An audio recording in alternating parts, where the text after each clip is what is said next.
I bet. Welcome back to the second episode of Toxiris Discovers. Today we got a whole lot of albums, so let's get into it, bruh. Alright, so this week I got 4 recommendations for albums from the viewers, and I picked 3 myself. There were some people that recommended more than one album, and I want to keep it fair. I want everyone to only be able to recommend one. So if somebody recommended maybe 3 albums, I only picked one of those that maybe I thought was the most interesting one in my opinion. Say all these albums are rated from the first listening experience. So I'm not talking about having to listening to them and a lot of times to review this. All these albums I heard only once, and maybe I heard some of the tracks that I added to my playlist a couple times, but I didn't really go in and listen to these a couple times because that would just be too much in my opinion. So let's get it started. The first album I'm going to talk about is one I chose myself because I'm probably going to do those first so I can have y'all later. The first one I listened to was Rap Hard by Kid Cudi. Now many of you probably won't know about this album because it is very underrated. I think it's the first project Cudi ever dropped. I think it was 16 at that time or something like that. It's very raw. It has not much to do with the Cudi you might know on Man on the Moon 3 or overall his most well-known projects. But it's a very good project. It's just very interesting to see a young Kid Cudi, how he evolved from this into what he is now. And if you listen to Man on the Moon 1 and if you listen to a couple of Cudi projects, you can see him reference back to the time how he was in the time when he made the Rap Hard album. So that was very interesting to me, and I enjoyed it quite a lot, gotta say. So yeah, that's for the Rap Hard album. I'll probably rate it 6.5/7 out of 10. It's nothing if you don't like Kid Cudi a lot, and it's a good project though. I gotta enjoy it. Yeah. Then as the next one I picked for myself is The Weed Docs by Wiz Khalifa, and I don't know what I was getting into with this one because Wiz has a couple random ass tapes on Spotify, and I'm a big Wiz fan, so I have listened to a lot of his tapes, but this man has too many for me to already have listened to everything, so I picked this one. And as I was listening to this, I was like, yo, I know some of these songs. How, bro? I never heard that album. This came out in 2013 and is not that well known overall. So I found out going on to Genius that some of these tracks, I think 5 or 6 from the 13, are from a project, the Taylor Allardyce mixtape, which is one of his most popular, that hasn't been released on Spotify though.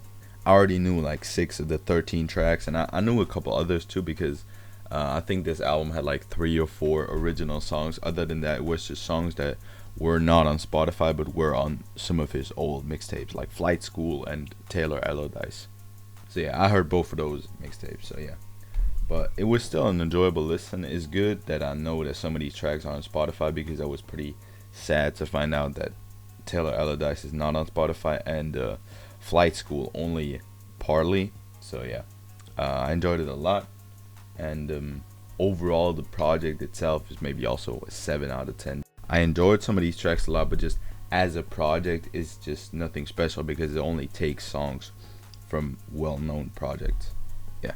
Then I did something very interesting to me. I listened to the Carter 1 by Lil Wayne, and it was the first Wayne project I ever heard. Everything I heard from Wayne until this point has been mediocre, has been boring, has been with the exception of one song from the Carter 5 where he talks about him almost losing his life.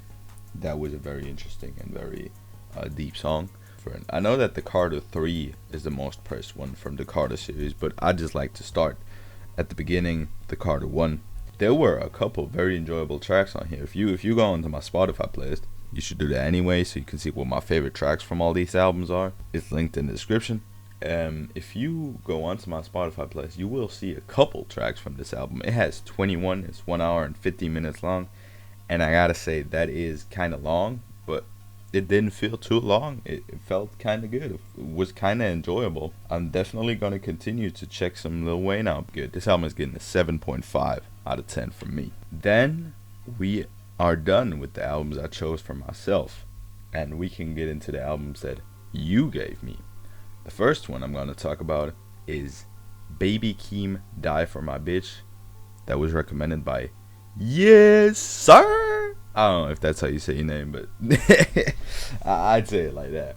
That was also a very big surprise to me because I heard from Baby Keem, I only heard Orange Soda, Durag Activity, and No Sense. I love No Sense. Durag Activity is aight, and Orange Soda is just boring as fuck to me. So I thought the whole Die For My Bitch album was going to be just like Orange Soda because that's like the biggest single off that album as far as I know. I was wrong. This has some pretty melodic flows and some pretty good hooks, and it's overall just it was a very enjoyable listen, and I have like at least 5 tracks from this album on my playlist, and that's a lot. So it's a very good recommendation. Then we got an album that it was pretty interesting and pretty outside of what I usually listen to. That was Never's Rope by Wiz Lowry. He said on his he was talking about on this album that people don't know how to say his name, and I forgot how it's correctly, but I think it's Wiz Lowry. So yeah, this man is, look, I don't know what it is, but something about these typical white rappers is just odd to me. Because look, someone like Jack Harlow is white. He's white, but if you listen to his music, you don't notice, oh damn, okay, that's a white rapper, if you don't know the face. But I feel like rappers like Wiz Lowry and many more, and Luke Gone or whatever they're called, I feel like you listen to the music, you're like, okay, he white. He white for sure. So it just gives me such a detached vibe, like just feels like he's not in touch with whatever he's saying. I don't know how I can explain it.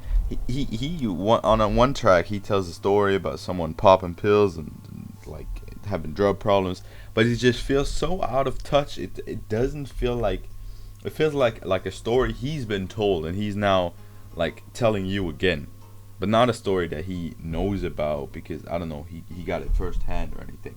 This album, it has great production, pretty I would say electronic instrumentals. I'm not into electronic music, so I don't know if I'm right on this one, but very heavy and loud and noisy production, and also good rapping in parts and kind of good lyricism. But I don't know what it is, but I just cannot take this I can't take him serious, but it's just I cannot enjoy this music as much as I should. I don't know why I don't, but I don't. It's a 6 out of 10 as an album to me, and maybe a 5.5 out of 10. But it's not a bad album overall. If you like that type of music, I'm pretty sure you're gonna love this. Then we got the recommendation by a brother of mine, Rap Universe. He recommended the album Still Sleep by Sleepy Hollow, and I was gonna listen to that anyway because he recommended it in the private too, but I listened to it for the video, and it's actually very good. It dropped last week, but I found out about the drop way too late to put it into Toxiris rates, so I'm gonna put it in here. And this was very enjoyable. I feel like at some points the songs kind of blend together because they have a kind of similar vibe and similar production, and his voice is not switching up that much.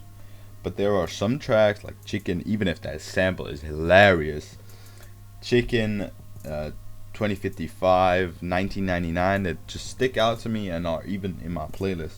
So overall, a very enjoyable album if you just want to lay back and vibe.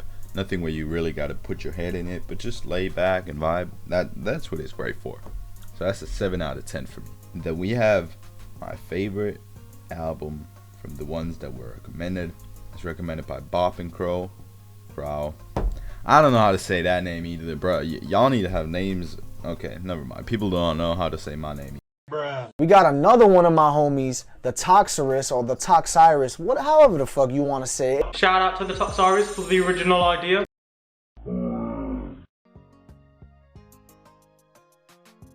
I'm stopping, bro. But he recommended Reasonable Doubt by Jay-Z. He recommended a lot of albums, but he said He put one comment where he said a couple albums, but he said on this comment that you can see here that if I haven't listened to them, I should listen to these Jay-Z projects. And I actually only know one. I only heard one Jay-Z project, and that's a Black Album. So I chose from these three he listed. I chose the Reasonable Doubt. I don't know why. I just like that name, and the cover doesn't look that bad. So I just like, alright, I'm gonna pick this one. And I was not disappointed. Damn, bro, this was great. I mean, I've been shitting on Jay-Z for quite a time. Not because he's bad or anything, but I feel like people overrate him in some kind of way. Like people saying he's better than Nas. I cannot see that. Obviously, I haven't heard both of their full discographies. This is just based on what I have heard. But this album is definitely a good one. He's still not coming close to Nas for me, but he's definitely going up in the ranks. This was a great listen. The Biggie feature was great. The intro with the Scarface reference I really liked, and there was also a Tribe Called Quest reference with the Can I Kick It? Yes, you can. I really enjoyed that too. And a couple very, very good hooks, and obviously great verses. So a great album overall. I'd give it an 8.5 out of 10. So that being said, that was Toxiris rates from this week. Shoot some albums in the comments. If you want one album exactly to be picked, put that in one comment, because if you put 4 albums in one comment, I'm only gonna pick one of those. So yeah, I really enjoyed it. Thank y'all for recommending, and I'll see y'all tomorrow. Remember back then, all them hoes ain't want me. Now I'm ballin', all them same hoes on me. Mama told me that this came with the money and the motherfucking fame, even though I feel the same. I'm that nigga now. I'm that nigga now. I'm that nigga now. I'm that nigga.